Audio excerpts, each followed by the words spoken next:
It was a cold evening in Chicago. Snow was falling slowly. The streets were almost empty. People were rushing home. Except one man. A well-dressed businessman sat alone on a sidewalk bench. His suit was expensive. His shoes were polished. But his face looked completely broken. His name was Daniel Harper, CEO of a multi-million-dollar tech company. Successful, powerful, respected. And that night, he had just lost everything. His company board had voted him out. Investors pulled funding. News channels were already calling it the biggest business collapse of the year. For 20 years, Daniel lived only for work. No vacations. No family dinners. No friends. Just meetings. Deals. Deadlines. He believed one thing. Money solves everything. But now, he had money. And absolutely no one to call. His phone contacts were full. Yet there was not a single person he felt comfortable dialing. Daniel looked around. Cold wind hit his face. For the first time in his life, he felt small. He hadn't eaten all day. Not because he couldn't afford it. Because he had nowhere to go. Restaurants were closing. And strangely, he didn't want to sit alone under bright lights. So he kept sitting there. In silence. Minutes passed. Then he heard a voice. "Sir, are you hungry?" Daniel looked up. Standing in front of him was a boy. Maybe 12 years old. Wearing a thin hoodie. Old sneakers. No gloves. His hands were red from the cold. The boy held a small paper bag. Daniel forced a polite smile. "I'm fine, kid." The boy didn't move. Instead, he sat beside him.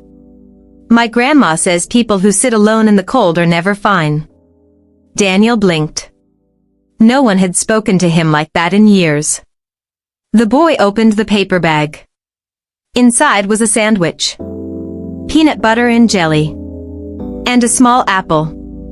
The boy handed it to him. "You can have mine." Daniel froze. "No, that's yours." The boy shrugged. "I already ate at school." That was a lie. Daniel could tell. Kids don't protect sandwiches like treasure unless it's important. "Where are your parents?" Daniel asked. The boy smiled softly. "Just me and Grandma." "Why give it to me?" The boy looked at him carefully. "Because you look like someone who needs it more." Daniel didn't know why. But his throat tightened. For 20 years, people gave him gifts. Expensive gifts. Luxury watches. Wine bottles. VIP invitations. But no one had ever given him something they actually needed themselves. He slowly took the sandwich. His hands shook. He took one bite. And suddenly, he felt something he hadn't felt in years. Warmth. Not from the food. From the moment. "What's your name?" Daniel asked. "Eli." "Why aren't you home, Eli?" "I deliver newspapers after school," he said proudly. "Helps Grandma pay rent." Daniel looked at the thin hoodie again. "How far is your home?" 20 minutes.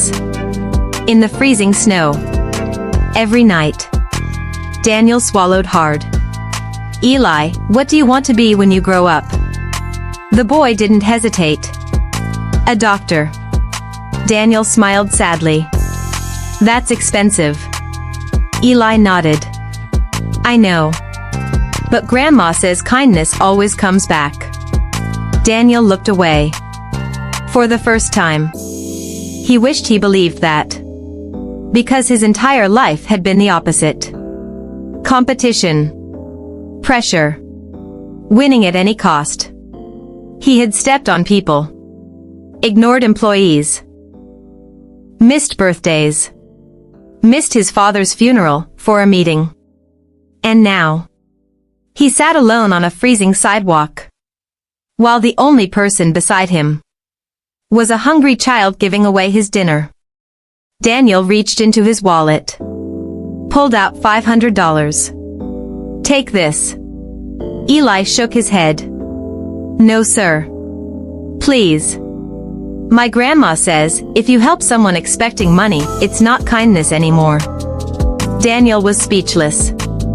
He slowly lowered his hand. Then, how do I repay you? Eli thought for a moment, then smiled. When you see someone sad, help them like I helped you. That simple. That honest. That powerful. Eli stood up. Good night, sir. And ran into the snow. Daniel watched him disappear. He didn't know it yet, but that moment would change his entire life. That night Daniel didn't go home. He walked 4 hours, thinking about success, about failure, about a sandwich. The next morning, Daniel did something shocking. Instead of calling investors, he visited a community shelter, then a public school, then a small local charity. For the first time in 20 years, he talked to people with no business agenda, just conversation. Weeks passed. Daniel started volunteering daily. He felt lighter, calmer, human again. He began a new company, but this time it was different. No toxic culture, no overtime abuse, employee scholarships, family days mandatory. His company grew, slowly, but strongly. 5 years later, Daniel Harper was successful again, bigger than before. But this time, he wasn't alone. One day, he visited a medical college to fund scholarships. While walking through a hallway, he saw a familiar smile. A young man in a white coat. Daniel stopped walking. Eli? The young man turned.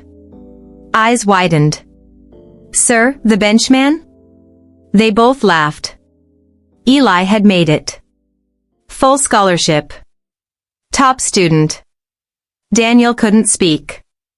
Eli said softly, my grandma was right. Daniel smiled. Yes.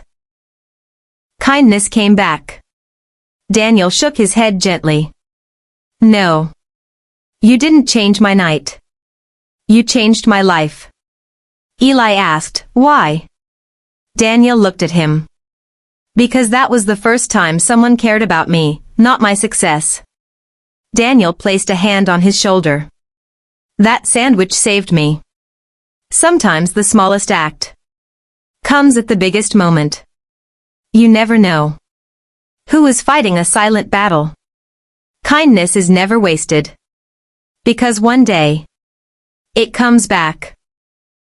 Not always from the same person, but always when you need it most. Moral: success makes you important, but kindness makes you human.